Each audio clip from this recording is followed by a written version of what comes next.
I say rest in peace, Fernando Valenzuela, as a chubby half-breed Mexican kid growing up with sort of a mullet like he had. He inspired not only me, but millions of people, a true legend, El Toro. And guess what? 63, man, that's way young, but still left major impact. So rest in peace, Fernando. We hear all the time, living in Los Angeles, about how Fernandomania was real. And you see it in the stands, man. Mexican families, all families, but a lot of Mexican families inspired by him. They became fans, passed it down to their kids, and the impact is still there, still strong, and just a sad, sad story, man. It's very clear since moving to LA. You're 100% right. Every city's got their own, not even hometown heroes, players that made an impact. Yeah. And, I mean, again, you're a Jersey dude. I grew up in New York. You move out to LA, you talk Dodgers. You can't leave out the name Fernando Valenzuela without hearing someone say, he got my family involved for the Latino community, all the Vatos Locos with their high socks and slides. Like, that was their childhood hero. And it was electric, dude. You remember, like, the analogy would be for guys that did grow up on the East Coast, when Doc Gooden would pitch and it was a spectacle, and you would look at the schedule to sort of time out when's their next start because I want to go to that game. Danny G, I feel like that was a sentiment. A lot of people said would schedule watch. Yeah, but I would also say ×2 because he was Fernando. Ooh. He's on the West Side. He's playing in front of his people. He's sort of unassuming. He had all these rookie records. So I'm not taking anything away from Dwight Gooden. I'm just saying, I bet you it was that ×2. Yeah, and you've seen the stories about how it was even bigger deal in LA because he came out of nowhere. He wasn't supposed to start the season the way he did. There was a late scratch, so he got the start at Dodger Stadium, and he went on a tear, 5-0, a .050 ERA. And at Shea Stadium, Rich, you've seen the highlights of what he did there to get that 5th win. And he not only took L.A. by storm, but the whole country.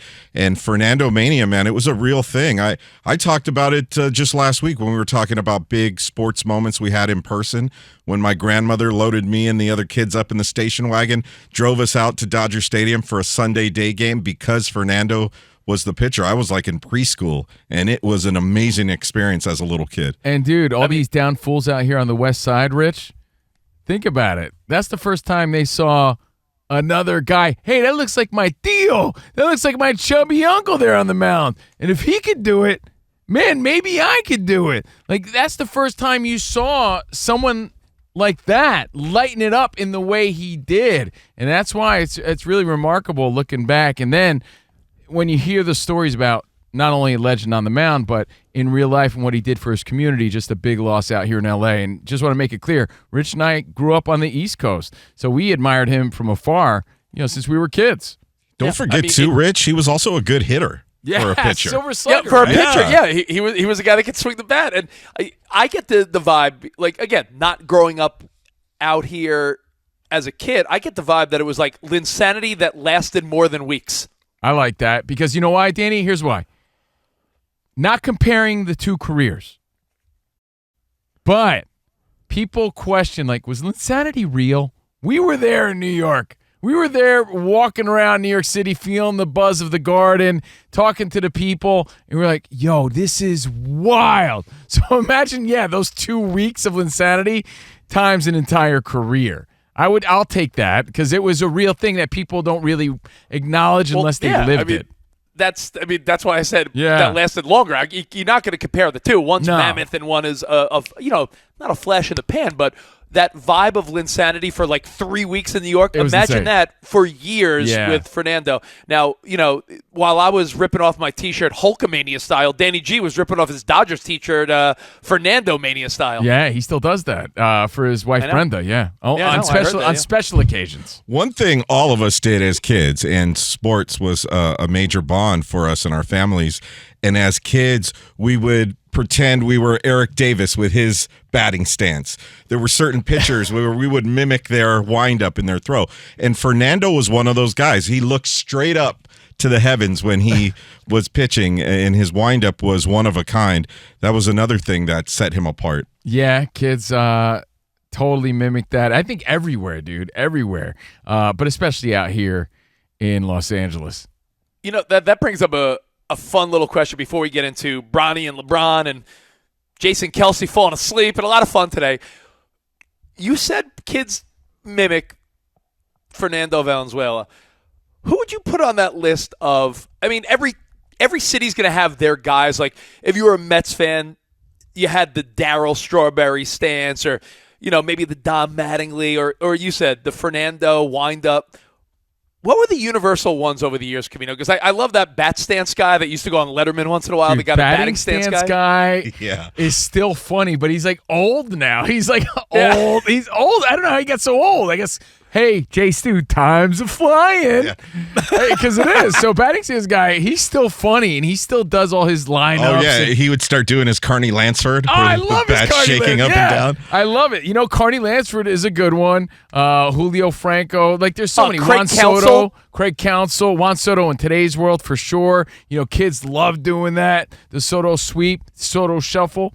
I thought your boy, you know, to mock him, Jeter's a good one because he would always adjust his batting gloves, and on any pitch that was a little inside, Jeter would do that exaggerated, like, whoa. Yeah. Nomar was another one with the batting gloves. Yeah, the Velcro. You made me think of somebody else, Rich. I was like, that's got to be on the list of people we all imitated, not just batting stance guy. Little sidearm action, Eckersley style, if you threw a little sidearm. Eckersley, we called it a little Saberhagen back in the day. Now it's Yankees Hill because he's doing that in the postseason. But I was going to say El Duque because he had that super high leg kick, and I think a lot of kids did that in the 90s because he was so lethal in the postseason. Wasn't that a dance you also? Didn't you also do the El Duque dance? Yeah. Vamos a baile El Duque, El Duque.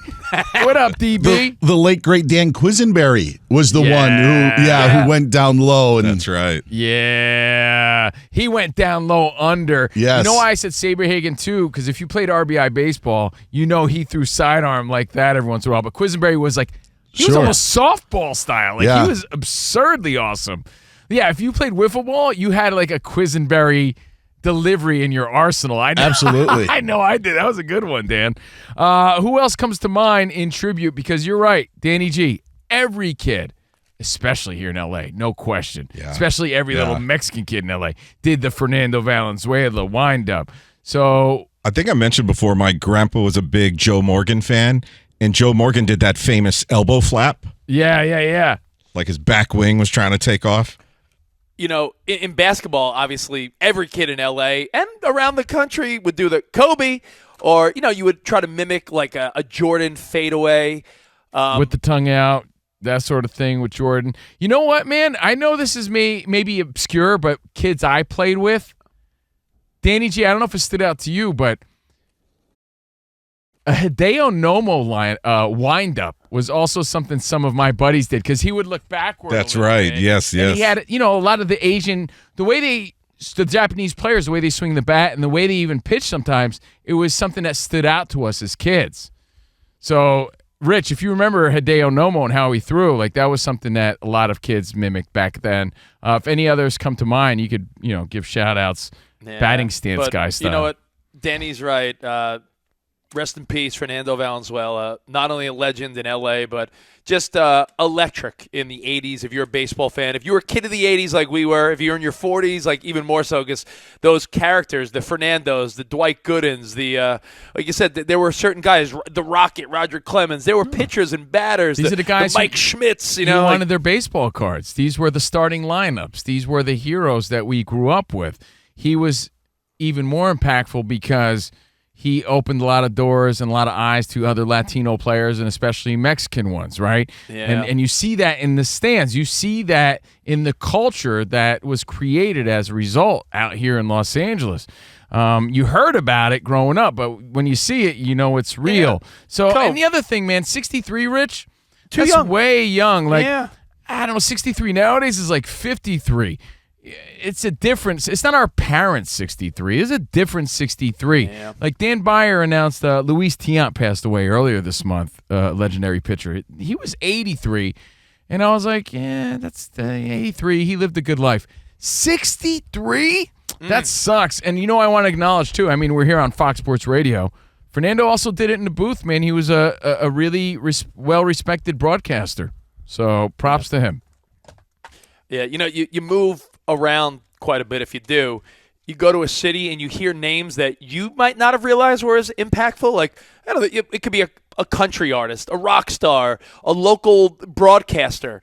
There's people in the community that you're like, oh, I didn't realize what a big deal they were. And we've been out in Los Angeles close to a decade now, and the two names that always come up that I'm like, wow, they were bigger than I thought were Steve Garvey and Fernando Valenzuela. Yeah, but you know what? Here's the question, and I agree with you. But is Steve Garvey on the Dodgers Mount Rushmore? Because it's been made pretty clear that Fernando absolutely is because of his impact with the organization. And you think about their history, think about the Dodgers' history, and there's a spot for Fernando Valenzuela on there. I don't know if there's a spot for Steve Garvey. You could debate that. Fernando's rookie year, 81, when they won the World Series. Who did they beat again? Dude, it's funny you say that, right? Because it just seems so oddly timed that we're heading into a Dodgers-Yankees World Series again. And as if the Dodgers needed any added motivation. You know what I mean? Didn't Dave Roberts put something out there? Yo, for real, man. If the Dodgers needed anything more to play for, they're already stacked, and now they're like, we're due for Johnny. We're due for Fernando. Now they're going to try to fight for Fernando, man. Oh, my goodness. I got to tell you, it sort of freaks me out as a Yankees fan. I'm like, oh, come on. And I say that respectfully because I think you should fight for Fernando Valenzuela. But as a Yankees fan, I don't want to hear it.